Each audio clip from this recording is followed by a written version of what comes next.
வணக்கம் guys, welcome back to channel Trial and Success. இன்னைக்கு நம்ம இந்த வீடியோவில் எதை பற்றி பார்க்க போறோம்னா, சப்பே இல்லாமல் உப்பே இல்லாமல் பாலிசியுமே இல்லாமல் தீபாவளி ரிலீஸ்ன்னு சொல்கிற 3 படத்தை பற்றி தான் எல்லாரும் சொல்கிறாங்க. அப்புறம் அதனால நான் சொன்னேன், எனக்கு அப்படி இல்லை. எப்போனா தீபாவளினாலே தலை படம், தளபதி படம், ரஜினி சூப்பர் ஸ்டார் படம் இருந்து சுட்டிட்டு இருந்த பசங்களை அதை வேற ஞாபகப்படுத்திட்டீங்க. நெஞ்சமெல்லாம் பொண்ணா இருக்கு தம்பி. லிட்ரலி நெக்ஸ்ட் ஜென் ஆக்டர்ஸ்லாம் வந்துட்டாங்க. லிட்ரலாக இது வந்து நெக்ஸ்ட் ஜென் செலிப்ரேட் பண்ணுற ஒரு தீபாவளி ரிலீஸ். அந்த படத்தில் அது எக்ஸ்பெக்டேஷன் லிட்ரலாக 3 படம் இருக்குது. நம்ம டுருவோட லான்ச்சிங் படம்னு சொல்ல போகிற பைசனும், ரைசிங் ஸ்டார்னு சொல்லலாம், சென்சேஷன் சொல்லலாம். நடிச்ச 2 படமும் 100 crores, 100 crores எதிர்பார்க்குற பிரதீப் ரங்கநாதன். அப்புறம் ரொம்ப அப்கமிங் ப்ராமிசிங் ரீசெண்டாக நடித்த எல்லா படங்களுமே அவர் படமாக நம்பி போகலாம்ப்பான்னு ஒரு ட்ரேட்மார்க்கை வாங்கிட்டாரு. ஹரிஷ் கலர் நடித்த டீசல். இந்த 3 தான் மேஜர் ரிலீஸ் தமிழில். அந்த 3 படத்தோட எக்ஸ்பெக்டேஷன்ஸ், படம் எப்படி இருக்கும், நம்ம என்ன எதிர்பார்க்குறோம், அதை பற்றி தான் பார்க்க போகிறோம். நீங்கள் எங்கள் சேனலுக்கு ஃபஸ்ட் டைம் இருந்தால் மறக்காமல் எங்கள் ட்ரையல் அண்ட் செக்ஷனுக்கு சப்ஸ்கிரைப் பண்ணுங்கள். ஸ்ட்ரைட்டாகவே நம்ம வீடியோக்குள்ளே போகலாம்.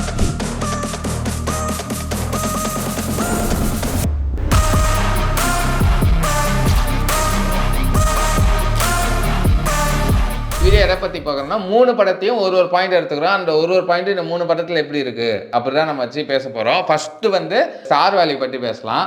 ஆக்சுவலாக ஃபஸ்ட்டு பைசன்னா கிட்டத்தட்ட ட்ரூ விக்ரமோட லான்ச்சிங் படம் மாதிரி தான். ஆல்ரெடி 2 படம் அவருமே அந்த எக்ஸ்ப்ளனேஷன் சொல்லியிருப்பார். அவர் போய் அடித்தாங்க. லிட்டரலாக அவர் இப்போ தான் வராரு. ஒருத்தர் ஃபஸ்ட்டு வரவங்க போய் அடிக்கலாமா, இன்னொரு ஒரு சின்ன பையன் வேறு, அவர் ஸ்டேஜ்லேயே நர்வஸெல்லாம் பேசுகிறாரு. அவர் ஏதோ சொன்ன பாயிண்ட்டை வந்து பிடிச்சிட்டு கிண்டல் பண்ணாங்க.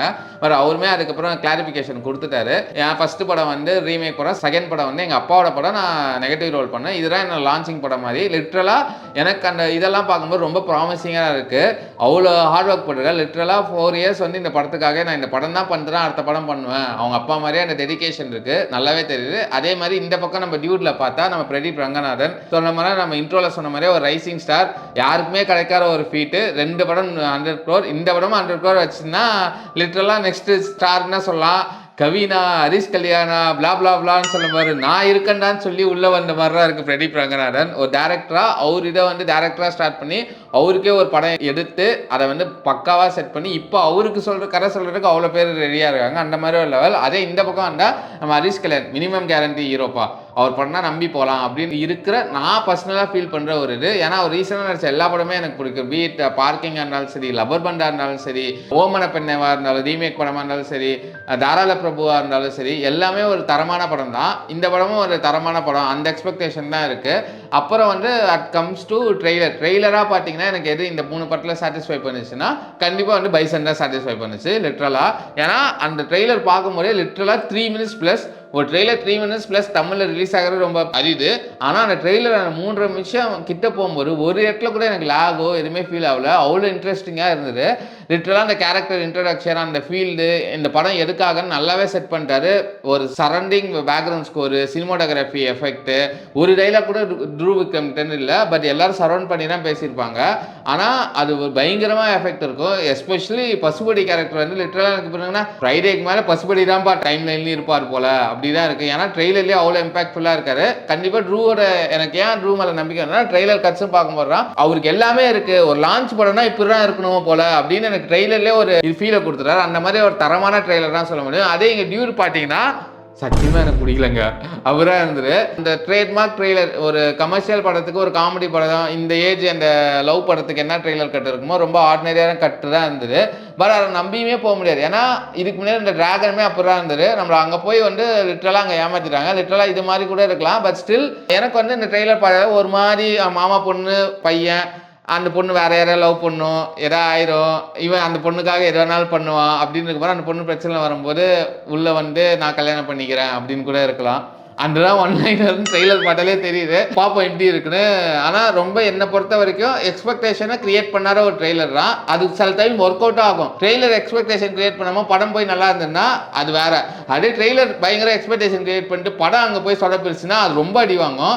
மேபி அது கூட இருக்கலாம். பட் ஸ்டில் ஒரு லோ கம்பேர்ட் டு பைசன் எனக்கு லோ ஆன் எக்ஸ்பெக்டேஷன். அதே இந்த பக்கம் டீசல் பண்ணால் என்னன்னா ஒரு கமர்ஷியல் படம். எனக்கு ஹரிஷ் கல்யாண் ஒரு மாஸ் கமர்ஷியல் படம் பண்ணுறாரோன்னு எனக்கு தோணுது. ஒரு பக்கா கமர்ஷியல் இதுதான். குவைட் சர்ப்ரைஸ்டா எனக்கு அந்த ப்ரொடக்ஷன் வேல்யூ எல்லாமே அந்த ட்ரெய்லரில் நல்லாவே தெரிஞ்சுது. நிறைய ஆக்டர்ஸ் இருக்காங்க.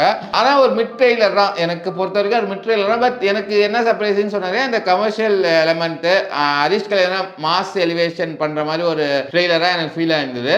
நல்ல செலவு பண்ணி எடுத்திருக்காங்கன்னு ஒரு ஃபீல் இருந்துகிட்டே இருக்கு அந்த படத்தை பார்க்கும்போது. என்ன ரேட் பண்ண சொன்னீங்கன்னா பைசன், டீசல், டியூட் அப்படி தான் நான் ரேட் பண்ணுவேன் ட்ரெய்லரை பொறுத்த வரைக்கும். ஃபர்ஸ்ட் இதில் வந்து ரேட்டிங்லாம் பண்ண முடியாது, ஹீரோ வச்சிருக்க ரேட்டிங். நெக்ஸ்ட் வந்து சாங்ஸ் வச்சு பேசினா லிட்டரலாக சொன்னால் பைசன் சாங்ஸ் தான். 5 சாங்குமே ஒரு தரமான song, high on repeat value கொண்ட song, high on musical instrument, high on voice, எல்லாமே பக்கா. நான் ஒரு ஆல்பமை நான் இப்படி ரேட் பண்ணுவேன்னா அந்த தகுதி எல்லாத்துலேயுமே இருக்கிற ஒரு இதுதான் ஹை ஆன் ரிப்பீட் வேல்யூ. கிட்டத்தட்ட நான் கேட்டுகிட்டே இருக்கேன் சாங்ஸ் ரீசெண்டாக.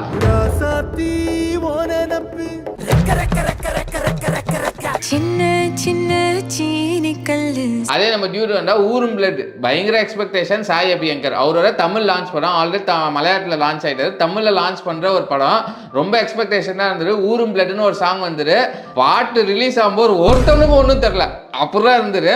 ஆனால் போக போக அப்படியே செட் பண்ணிட்டாரு. அங்கங்கே ஒரு ப்ரீலூடு செக்ஷனை வேற ரிலீஸ் பண்ணி அந்த போர்ஷனை வந்து நல்லா ஃபேமஸ் ஆக்கிட்டாங்க, ரீல்ஸுக்கு ஏற்ற மாதிரி போட்டாங்க.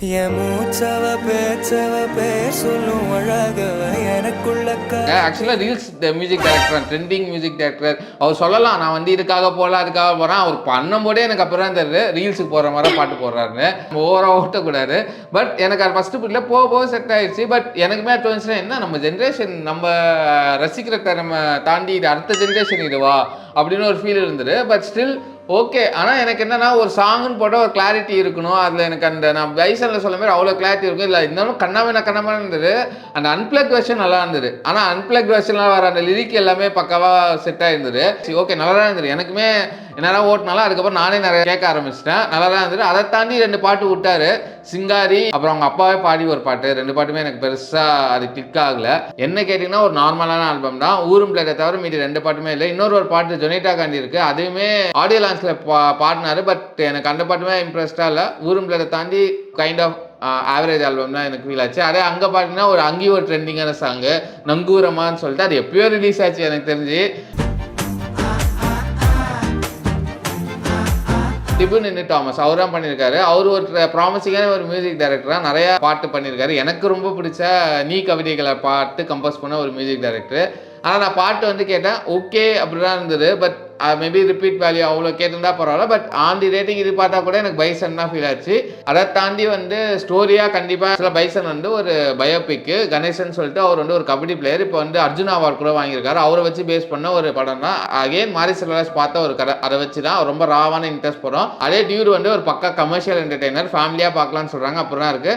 லிட்டரலாக சொல்ல போனால் லவ் ஸ்டோரி அந்த மாதிரி இருக்கு. நம்ம ட்ரெயிலர்லேயே கதை சொல்லலாம், அந்த மாதிரியான ஸ்டோரி தான். இங்கே வந்து கமர்ஷியல் ஒரு 10 வருஷம் 2000 பீரியடில் வந்து ஒரு டீசல் இப்படி கடத்துறாங்க, அதை பேஸ் பண்ணி ஒரு படம் தான். டிபிக்கல் கமர்ஷியல் ஃபார்மேட் தான். அதை தாண்டி வந்து எனக்கு ப்ராமிசிங்காக இருக்க டேரக்டர் வைஸ் வந்து மாரி செல்வராஜ், நான் ஆல்ரெடி ப்ரூவ் பண்ண ஒரு டேரக்டர். கீர்த்திவாசன் நெக்ஸ்ட் வந்து டியூட் அந்த படத்தோட டேரக்டர் ஒரு ஃபர்ஸ்ட் டைம் டேரக்டர். அவர் வந்து இதுக்கு முன்னாடி சுதா கங்கரா கிட்ட அசிஸ்டண்டாக இருந்திருக்காரு. அவர் வயசு கம்மி, கிட்டத்தட்ட சூரிய போர்ட்டில்னு வேலை செய்கிறார். சூரிய போர்ட்டில் அவர் ஜாயின் பண்ணும்போது அவருக்கு 18 வயசா, 19-18 வயசா. அப்போலேருந்தே ஒரு இதான் பண்ணணும்னு இருக்கு. பட் பிரதீப் குமார் வந்து சொன்னார், நான் அவன் கோமாளியில் என்ன பாட்ட மாதிரி இருந்ததுன்னு. ஆனால் அந்த நம்பிக்கையில் தான் இருக்க படம் வந்து ஹிட் ஆகும் அப்படின்னு. அதே இங்கே பார்க்கும்போது டீசல் படம் வந்து சண்முகம் முத்துசாமி அவர் ஒரு நீக்கம் வர்றான். அதை பற்றி பெருசாக எதுவுமே இல்லை. பட் பார்ப்போம் எப்படி பண்ணுறாருன்னு. ஓவராலாக என்ன ரேட் பண்ண சொன்னீங்கன்னா எனக்கு ரொம்ப ஹை எக்ஸ்பெக்டேஷன் இருக்கிற ஒரு படமாக வந்து பைசனை தான் ஃபிக்ஸ் பண்ணுறேன். எனக்கு தெரிஞ்சு டியூடு வந்து கொஞ்சம் அடிச்சுட்டு போயிடும். ஏன்னா ஒரு அட்வான்டேஜ் என்னன்னா டியூடில் வந்து படம் வந்து கிட்டத்தட்ட 2 மணி நேரம் தான் படம். அதே இங்கே பைசன் வந்து கிட்டத்தட்ட 3 மணி நேரம். நம்ம டீசல் வந்து 2.5 மணி நேரம். ரன் டைமில் பார்த்தா டியூட் தான் ஃபஸ்ட்டு. ஏன்னா எப்போதுமே அந்த 2 மணி நேரத்தில் இருக்க ஒரு சஃபிஸ்டிகேஷன் இருக்குது. நீங்கள் எதாவது தப்பு பண்ணியிருந்தா கூட டக்குன்னு நல்லா இல்லைன்னா டக்குன்னு கிராஸ் ஆகி போயிருப்பா, இப்போ டைம் வேஸ்ட் பண்ணலப்பான்னு ஒரு பாயிண்ட் வரும். அதனால நிறைய படம் சர்வே ஆகிருக்கு. அந்த மாதிரியான ஒரு படமாக இருக்கலாம். மேபி எனக்கு என்ன காமெடி அடிட்டு போட்டு ஃபேமிலி சென்டிமெண்ட் பக்காவாக உட்கார வச்சுருவாங்களோன்னு தோணிகிட்டே இருக்குது. பட் என்ன ரேட் பண்ண சொன்னால் பைசன், டியூடு, டீசல் தான். நிறைய பேர் நம்ம சொல்லுவாங்க, என்னப்பா தீபாவளி இந்த படம்லாம் வருதா, தளபதி படம் வராமல் என்ன தீபாவளி, நம்மளும் வயசாயிடுச்சு, ஜென்ரேஷன் கிராஸ் ஆகணும். இப்படி ரஜினி ஃபேன்ஸ்க்குலாம் இப்படி இருந்தது, விஜய் அஜித் வந்தனா அதே மாதிரி நம்மளுக்கும் அடுத்த ஒரு டிரான்சிஷன் நடக்குது. நெக்ஸ்ட் பிரதீப் ரங்கநாதன் கூட இன்னும் ஒரு 5 வருஷத்தில் அந்த ஸ்டேஜுக்கு போகலாம். ஹரிஷ் கல்யாண் கூட போகலாம், என் ட்ரூ கூட போகலாம். அந்த மாதிரி இருக்கும். பட் அதை அக்செப்ட் பண்ணுறா பண்ணும். அது end of day festival time படம் நல்லா இருக்கா இல்லையா, அந்த நம்ம சாட்டிஸ்ஃபை கொடுக்குறா இல்லையா, அதுதான் முக்கியம். ரஜினி படமாக இருந்தால் விஜய் படமான நல்ல படத்துக்கு சப்போர்ட் பண்ணுறோம். அதை யார் நடித்தாலும் அது போய் பார்த்து அந்த டேவை செலிப்ரேட் பண்ணால் அது பெட்டர்னு எனக்கு ஒரு ஃபீல் இருக்குது. அதுவும் நம்ம டிரான்சிஷனை அக்செப்ட் பண்ணி தான் ஆகணும். ஆமாம், நம்மளுக்குலாம் வயசாகுது 90s கிட்ஸுக்குலாம். அதை நினச்சிட்டு போயிட்டு இருக்க வேண்டியதான். அடுத்த ஜென்ரேஷன் ஆக்டர்ஸை என்ஜாய் பண்ண முடியும்னா என்ஜாய் பண்ணுங்கள், என்ஜாய் பண்ணலாம் என்ஜாய் பண்ணாதீங்க. பட் அதை வந்து கம்ப்ளைண்ட் பண்ணுறதுல எந்த ஃபேக்டருமே கிடையாது. நீங்கள் உங்களோட எக்ஸ்பெக்டேஷன்ஸ் வந்து மறக்காமல் கமெண்ட் செக்ஷனில் பதிவு பண்ணுங்கள். நீங்கள் என்ன படத்துக்கு ஃபஸ்ட்டு போய் பார்க்க வரீங்க, உங்களுக்கு என்ன எக்ஸ்பெக்டேஷன்ஸ் அதிகமாக இருக்குது, அதையும் மறக்காமல் கமெண்ட் செக்ஷனில் பதிவு பண்ணுங்கள். உங்களுக்கு இந்த வீடியோ பிடிச்சுன்னா மறக்காமல் இந்த வீடியோக்கு வந்து லைக் பண்ணுங்கள், உங்கள் ஃப்ரெண்ட்ஸ் அண்ட் ஃபேமிலிக்கு ஷேர் பண்ணுங்கள். ரொம்ப பிடிச்சுன்னா மறக்காமல் சப்ஸ்கிரைப் பண்ணுங்கள். அடுத்த வீடியோவில் பார்க்குற வரைக்கும் பாய்.